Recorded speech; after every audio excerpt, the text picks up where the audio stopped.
Today, we're tackling one of the most critical yet often overwhelming aspects of startup success: pricing. If you've ever struggled with setting prices, implementing increases, or crafting a pricing strategy that drives growth without alienating customers, you're not alone. I constantly hear questions from founders like, what's a fair price? Will I lose customers if I raise it? What if my product isn't good enough yet? Do I need to discount to get traction? And how do I explain price changes to existing customers? These questions go beyond just the numbers. They touch on confidence and how we perceive the value of what we offer. In this video, we're going to move beyond guesswork and help you to build a robust pricing operating system that scales with your startup. This is not just about picking a number. This is about embedding pricing into the core of your business strategy, from product development and customer segmentation to go-to-market execution and investor conversations. Here's what we're covering: the psychology and strategy of pricing, why it's hard and how to overcome the fear, how to shift from cost-based thinking to value-based growth, what mistakes to avoid, how to test prices systematically, how pricing connects to sales, marketing, and support, frameworks to raise prices without panic, how to use pricing to position and differentiate, and how to think about pricing as a founder behaviorally, not just financially. Let's get into it. So why is pricing so hard and so powerful? Well, first, pricing touches everything. Let's just zoom out for 1 second, because pricing is not just a number.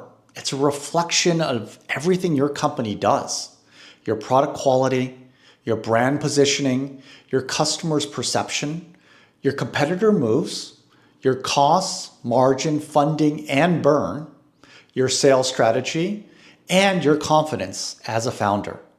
It's where value and trust meet reality. And that's why it's so powerful. Pricing is the highest leverage growth lever any company has. So let's break down the 3 big levers of growth. Number 1, acquisition, getting more users. Number 2, retention, keep more users. And lastly, monetization, make more per user. Now, founders today obsess over acquisition, new campaigns, lead magnets, growth hacks. Retention gets more love now than it used to. Onboarding flows, NPS scores, even usage triggers. But pricing, still massively underused. Yet increasing pricing effectiveness by just 1% can drive 12 to 13% improvement in profit. And in some instances, I've seen more than 3 times that number. Acquisition or retention, a 1% improvement can generally get about 3 to 6% gains. A big difference. This isn't just theory, this is real leverage. The founder mindset checkpoint: why we avoid pricing. Let's talk a little bit about fear. I get it. Pricing makes us uncomfortable. If I price too high, they'll laugh at me. If I price too low, I might look like an amateur. What if I'm just not good enough to charge more? That fear shows up as delaying pricing decisions, copying competitors blindly, offering heavy discounts without justification, and then saying, we'll figure it out later. Let's reframe this fear into power. The more clarity you gain about your pricing, the more control you have over your business model, your growth plan, and runway. The pricing thermometer helps us to simply understand the 3 forces behind pricing. Every pricing decision lives between 3 data points. First, your cost, your internal effort to deliver the product to your customers. The second, price, what you charge. And then lastly, value, what the customer believes it's worth. So now imagine a thermometer where the bottom is the cost, the middle is price, the top is value. And this is how the thermometer works. The gap between the cost and price, that's your margin, that's your business model. The gap between price and value is your customer surplus, the reason to say yes. If your cost is greater than price, simply you're losing money. If your price is greater than value, your customers walk away. Let's try to understand this concept with an example. Say your SaaS platform costs $20 per month to deliver per customer. You price it at $80. The customer feels it delivers $200 of value. Your margin is $60. Your customer surplus is $120. That's a win-win. But if you price it at $20, you make $0. You undervalue yourself. If you price it at $200, you may lose some prospects unless you prove the value. Let's start with the core concept, the pricing thermometer. The pricing thermometer helps us to simply understand the three forces behind pricing. Every pricing decision lives between three data points. First, your cost, your internal effort to deliver the product to your customers. The second, price, what you charge. And then lastly, value, what the customer believes it's worth. So now imagine a thermometer where the bottom is the cost, the middle is price, the top is value. And this is how the thermometer works. The gap between the cost and price, that's your margin, that's your business model. The gap between price and value is your customer surplus, the reason to say yes. If your cost is greater than price, simply you're losing money. If your price is greater than value, your customers walk away. Let's try to understand this concept with an example. Say your SaaS platform costs $20 per month to deliver per customer. You price it at $80. The customer feels it delivers $200 of value. Your margin is $60. Your customer surplus is $120. That's a win-win. But if you price it at $20, you make $0. You undervalue yourself. If you price it at $200, you may lose some prospects unless you prove the value. Let's go a little deeper on the psychology of value. First rule, value is not features. Most founders confuse value with features. They say things like, we have more integrations than anyone. Our AI is faster. Our dashboard is prettier. But your customers really don't care unless it changes their world. Value is about outcome. What changes for the customer? It's about emotion. What do they feel? And then lastly, urgency. Why now? And why your product? So one powerful behavioral tip, sell the after, not the tool. Don't sell your product. Sell what happens after someone uses it. Sell the confidence your product gives them. Sell them time. Sell increased revenues. Sell reduced churn. Sell career safety. Pricing becomes easier when you stop thinking about what you built and start thinking about what it unlocks for others. There are 4 pricing traps that kill growth. Let's talk about the most common mistakes we see founders make. Number 1, underpricing. It's the startup default. Founders underprice because they lack pricing confidence. They want to be accessible. They fear rejection. But here's the problem. You can't grow what doesn't sustain you and your business. Underpricing erodes your margins, attracts wrong fit customers, and signals you don't believe in your product. The second pricing growth killer is discount addiction. It starts small, a 10% promo here, a 20% discount to close a deal. Soon, you've trained the market that your price is negotiable. You've weakened your story. You've weakened your value. Instead, offer value-based packages, not discounts. Shift the frame from cheap to choice. The third growth killer, selling to the wrong segment. Not everyone is your customer.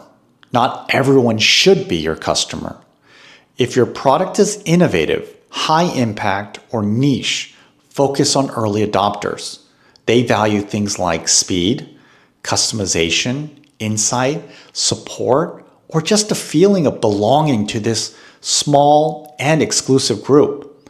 They'll pay more if they see the gain. Don't sell innovation to bargain hunters. And the last growth killer, premature mainstream pricing. Don't price for scale before you've earned scale. Startups price like they're going after the Fortune 500, but only have 7 customers. Your first 100 customers should love your edge, not your polish. Don't dilute your value trying to be safe.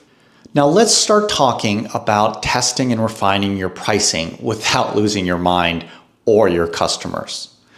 This is where founders often freeze. They say, what if I get it wrong?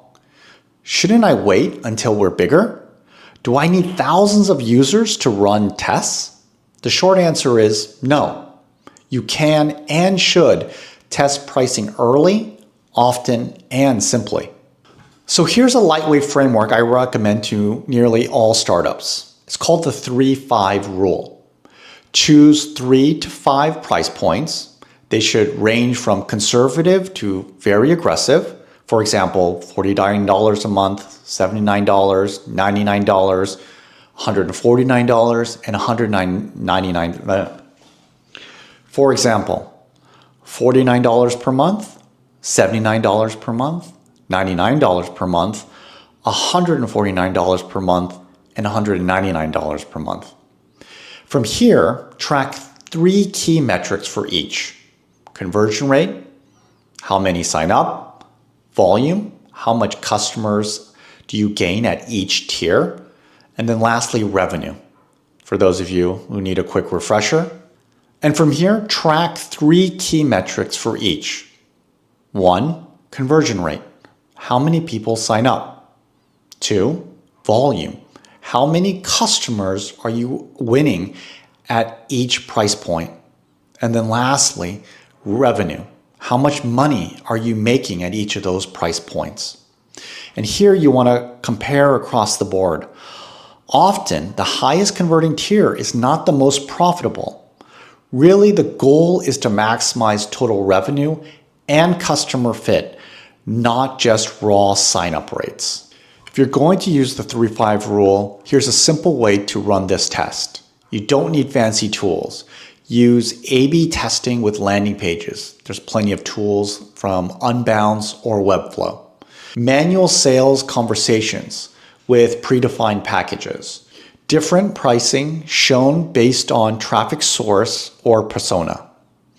Founders note, make sure you test with real buyers, not friends or fans. What people say about your price is often different from what they do.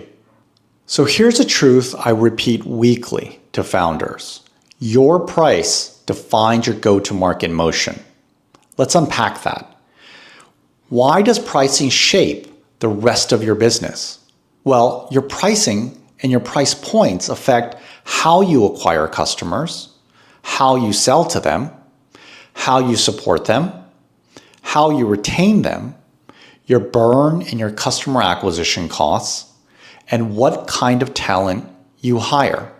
If you look at your go-to-market matrix, if your price is less than, say, $2,000, your acquisition will be inbound via SEO and self-serve. There will be little to no human touch, and really support is email and docs. If your price is between $2,000 and $10,000, this is now where your acquisition is going to depend on lead generation, webinar, higher touch acquisition points. In this instance, you might have inside sales or SDRs, and your support will also include some degree of onboarding. When you get to the $10,000 to $25,000 mark, this is now where you're having events. You might have an account executive that's going to be driving your sales process, and you might have a customer success manager at various touch points through the life cycle of that customer.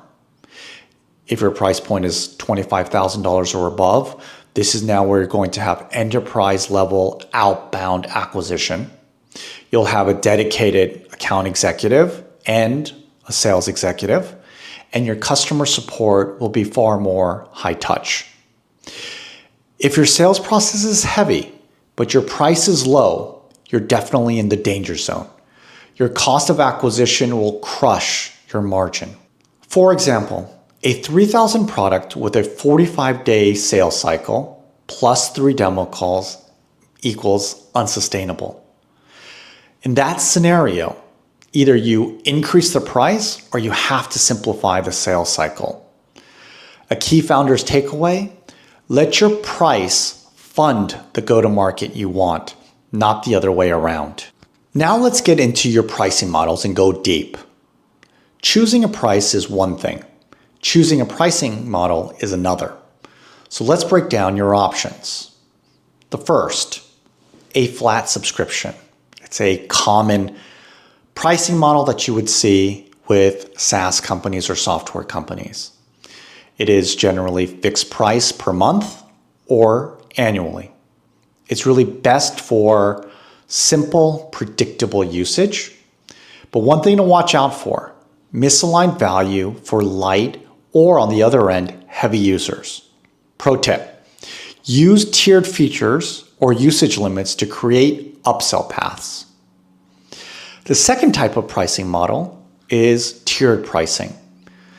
Effectively, tiered pricing is different packages for different needs at different price points. This is really best for companies with clear segmentation, true startup, pro, or enterprise level type of users. One thing to watch out for: confusing feature separation or perceived nickel and diming. Pro tip: keep differences clear and value-based. For example, unlimited reports or priority support. A third pricing model is usage-based or consumption pricing. Examples of this is pay-as-you-go based on activity for things like API calls, seats, and storage. This is really best for companies with highly variable usage and large customers. One thing to watch out for: revenue unpredictability and bill shock for the customer. Pro tip: combine your usage-based pricing with a base fee to protect baseline revenue. A fourth pricing model is freemium. This is where you have a free entry-level version and an upsell to a paid plan. This is really best for massive top-of-the-funnel and product-led growth type of motion companies. One thing to look out for: low conversion to paid and support burden. Pro tip: set hard boundaries for free, limited time, features, or capacity. The fifth pricing model is a hybrid pricing model, and this combines elements of freemium, tiered, and usage. This is increasingly common in software companies such as Notion and Slack. The free tier is used to attract tiered packages for small and medium-sized businesses and usage-based pricing at scale. Pro tip: design paths to graduate users upward. And then lastly, you have one-time or project-based type of pricing.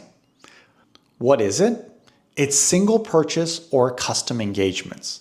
This is really best for agencies, service providers, and infrequent use software.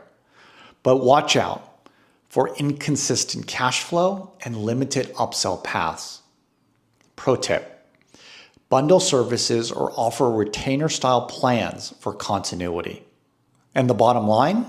Choose a pricing model that matches how customers get value from what you offer, not just what's easy to bill. Let's now go deeper into the strategic frameworks that fuel scalable pricing systems, starting with the 10-5-20 rule. You start off with 10 times below the value delivered, raise in 5% increments, and stop when 20% of the deals or customers start to say no due to the price. This helps you discover your price ceiling. It helps you to capture more value and build confidence over time. Another strategic framework is the value ladder framework. This is great for expanding average contracts, or ACV. This includes an entry-level offer, a free trial, a freemium or small plan.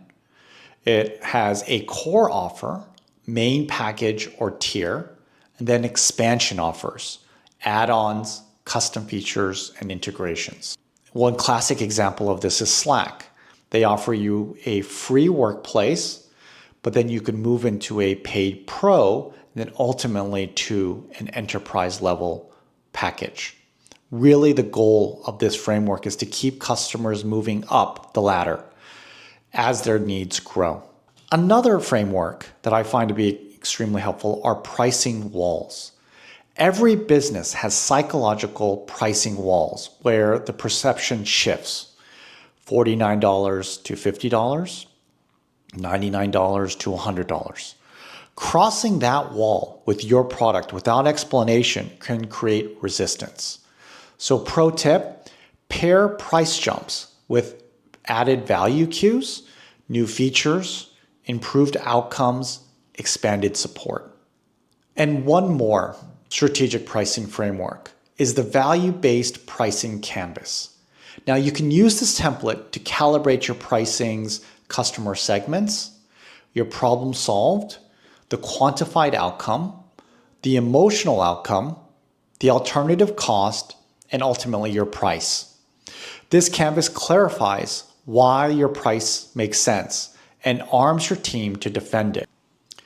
Once you have your price, you need to communicate it with clarity, logic, and leadership. And here's how. Number one, you anchor the value first. Don't lead with the number, lead with what they're gaining. What it would cost your customer not to act, what similar solutions cost. Then reveal the price. This reframes it from a cost to a return. A second way of communicating your pricing is justify the price, not apologize. Founders often shrink when quoting their price.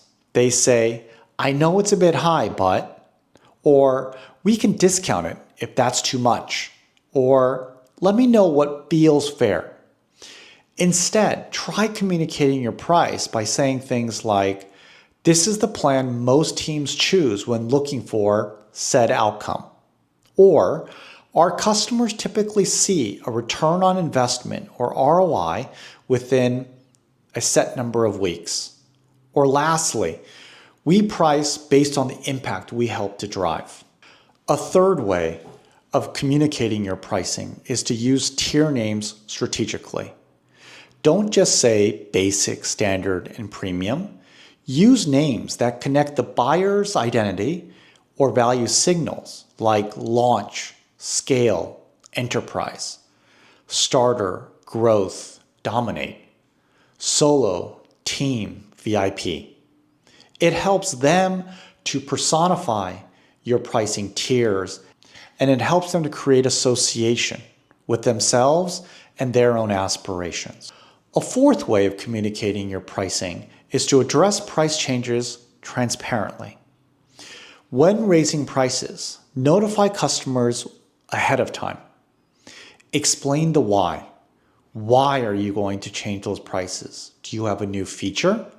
Macroeconomic conditions such as inflation? Have usage patterns started to change? Offer a grace period or even grandfathering some of your customers into the new pricing. Or frame it as alignment with growing value.